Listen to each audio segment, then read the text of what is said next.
BRS MLA Harish Rao మీడియాతో మాట్లాడుతున్నారు. Live ద్వారా చూద్దాం. రెండవ మీటింగ్ లో కూడా స్పష్టంగా the ENC government of Andhra Pradesh informed that they are ready to hand over all the outlets under their control of KRMB provided the government of Telangana state also hands over all the outlets under Telangana control to KRMB. తెలంగాణలో ఇస్తే మేము ఇవ్వడానికి ready ఉన్నామని ఆంధ్రప్రదేశ్ చెప్పింది. Then Telangana ENC, the ENC government of Telangana stated that they have to take concurrence of the government as the permission for handing over outlets of Telangana state powerhouses need to be obtained from TS Genco government of Telangana. ఏమన్నారు? Power house అవుట్లెట్లు ఇవ్వడానికి రాష్ట్ర ప్రభుత్వ అనుమతి కావాలన్నాడు. కానీ irrigation outlets గురించి objection చెప్పలేదు కదా. Number 2. Number 3, when all the outlets are handed over to KRMB, these will be under the control of KRMB and will be manned by the staff from both the states in equal proportion. This staff will report to KRMB through their salary and other benefits will be paid by respective state governments. ఒకవేళ మీరు project అప్పజెప్పేదే నిజం కాకపోతే రెండు రాష్ట్రాలు ఉద్యోగులను ఇస్తాయి, ఆ ఉద్యోగుల జీతాలు రాష్ట్ర ప్రభుత్వాలే చెల్లిస్తాయనే చర్చ ఎందుకు వస్తుంది? ప్రాజెక్టు మీరు అప్పజెప్పింది కనుక పారాగ్రాఫ్ 3లో ఏమన్నారు? రెండు రాష్ట్రాలు KRMBకి సమ నిష్పత్తిలో ఉద్యోగులను అప్పజెప్తారు, ఆ ఉద్యోగుల జీతాలు మాత్రం రాష్ట్రాలు చెల్లిస్తారు. మరి ప్రాజెక్టులు అప్పజెప్పిందే నిజం కాకపోతే ఉద్యోగులు ఇచ్చే ప్రస్తావన ఎందుకు వస్తుంది? This is the minutes of the meeting. Number 2, ఇంకా మంచిగా వీడియోలోనే వినండి, వాళ్ళ మాటలుగా నేను చెప్పింది కాదు. You can listen their words.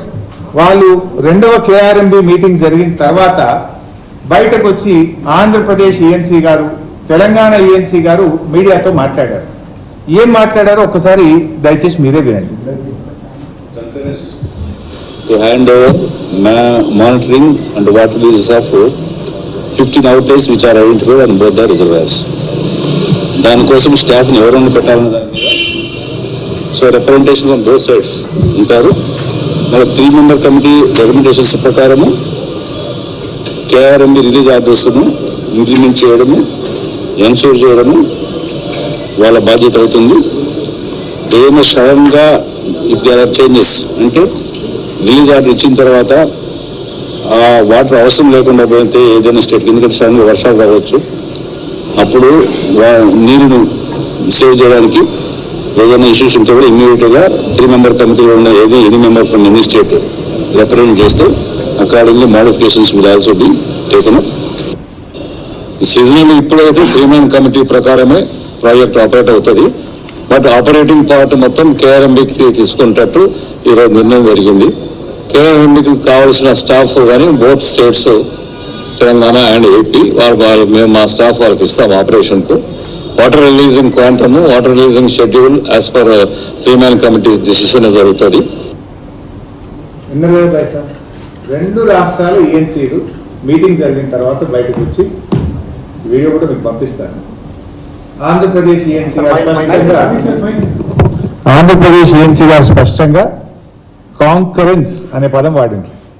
అంటే ఇద్దరు ENCలు కూడా బయటకు వచ్చిన తర్వాత KRMBకి ప్రాజెక్టులు అప్పచెప్తాం, ఉద్యోగులను అప్పచెప్తాం, నిర్వహణ అంతా కూడా KRMB చూసుకుంటుందని అంత స్పష్టంగా చెప్పినారు.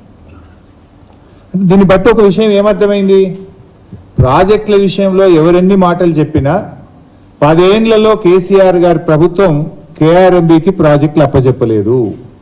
కానీ వచ్చిన 2 నెలల్లోనే మీరు అవగాహన రైత్యంతో, తొందరపాటుతో మీరు ఇలా మన తెలంగాణ ప్రాజెక్టులు ఢిల్లీ చేతిలో పెట్టి అడుక్క తినే పరిస్థితి తెచ్చినారు మీరు.